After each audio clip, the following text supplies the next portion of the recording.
Ele é, sem dúvida, o número mais temido de todos os tempos. Para muitos, apenas vê-lo no visor de um relógio ou em uma placa de carro já causa um calafrio na espinha. Ao longo dos séculos, o número 666 foi associado ao fim do mundo, ao anticristo e a forças sobrenaturais malignas. Ele inspirou filmes de terror, capas de álbuns de rock e inúmeras teorias da conspiração. Mas, e se eu te dissesse que a maior parte do que você sabe sobre esse número está errada? E se eu te contasse que, para os primeiros leitores da Bíblia, o 666 não era um mistério sobrenatural, mas sim um código político perigoso e muito real? Hoje, nós vamos desvendar o que a história, a arqueologia e a teologia revelam sobre o número da besta. Vamos descobrir por que ele foi escrito, quem ele realmente representava e por que, em alguns manuscritos antigos, o número não é 666, mas sim 616. Prepare-se, porque a verdade é muito mais fascinante do que a ficção. A origem, o Apocalipse de João. Para entender o 666, precisamos voltar quase 2000 anos no tempo, para uma pequena ilha no mar Egeu chamada Paimos. Foi lá que um homem chamado João escreveu o livro mais enigmático da Bíblia, o Apocalipse. No capítulo 13, versículo 18, encontramos a frase que ecoaria pela eternidade. Aqui é a sabedoria. Aquele que tem entendimento calcule o número da besta, porque é o número de um homem, e o seu número é 666. Note que João não diz que o número é uma maldição mágica. Ele diz que é um cálculo e que se refere a um homem. Naquela época, os cristãos viviam sob uma perseguição brutal do Império Romano. Falar mal do imperador abertamente era uma sentença de morte. Por isso, João e outros escritores da época usavam a apocalíptica, uma linguagem cheia de símbolos e códigos que os de fora não entenderiam, mas que os fiéis saberiam decifrar. O 666 era, essencialmente, uma cifra de resistência, a chave do enigma, gematria e Nero. Mas como João transformou o nome em um número, a resposta está na gematria. No grego e no hebraico antigos, não existiam algarismos como os nossos, 1, 2, 3. As próprias letras do alfabeto tinham valores numéricos. Por exemplo, a letra A valia 1, B valia 2, e assim por diante. Se você somasse as letras do seu nome, você teria o seu número. Era uma prática comum em pichações em Pompeia em enigmas da época. Agora, vamos ao principal suspeito, Nero César. Nero foi o imperador romano que iniciou a primeira grande perseguição aos cristãos, culpando-os pelo incêndio de Roma. Ele era visto como a personificação do mal. Se pegarmos o nome Nero César e o transcrevermos para o hebraico, a língua sagrada dos estudiosos bíblicos, como Nron KSE, e somarmos os valores, N, não, igual a 50, R, reis, igual a 200, o Val, igual a 6, N, não, igual a 50, K, Kof, igual a 100, S, Samek, igual a 60, R, reis, igual a 200. O resultado, exatamente 666.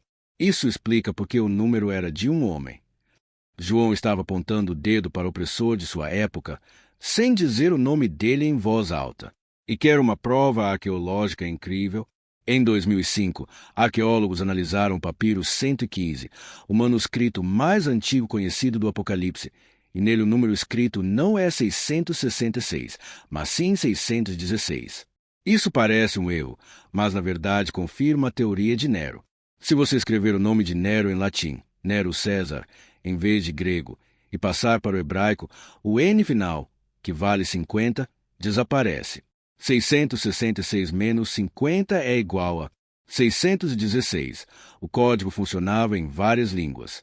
O simbolismo espiritual, a trindade da imperfeição. Além da política, existe um significado teológico profundo. Na numerologia bíblica, o número 7 representa a perfeição, o divino, o descanso de Deus. O número 6, portanto, é o número que chega perto, mas falha. É o número do homem, que foi criado no sexto dia. Ao repetir o número 3 vezes, 666, João está usando o recurso literário para enfatizar o ápice da imperfeição. É como se ele estivesse dizendo que aquele sistema político ou aquele governante é totalmente humano e totalmente imperfeito. uma imitação barata da divindade.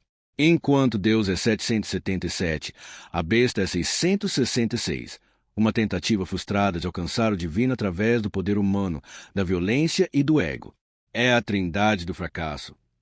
Mitos modernos, do código de barras ao medo real. Com o passar dos séculos, o contexto histórico de Nero foi esquecido e o 666 ganhou vida própria.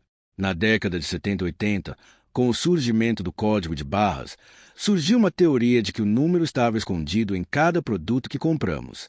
No entanto, especialistas em computação já provaram que as barras de guarda que se parecem com 6 são apenas marcadores técnicos, sem relação com o número bíblico. Outras teorias tentaram aplicar o cálculo de João a diversas figuras históricas, de Napoleão a Hitler, passando por líderes modernos até fundadores de empresas de tecnologia. O problema é que, com geometria suficiente, você consegue fazer quase qualquer nome somar 666 se forçar as regras. O medo do número é tão real que existe até um nome científico para isso, hexacosiesecontanhafa. Já houve casos de rodovias nos Estados Unidos que mudaram de nome, como a famosa Rota 666, porque as pessoas tinham medo de dirigir nela. O que o 666 nos ensina hoje? Então, qual é o mistério por trás do 666? Ele é um código antigo para um imperador cruel ou um aviso profético para o futuro? Talvez as duas coisas.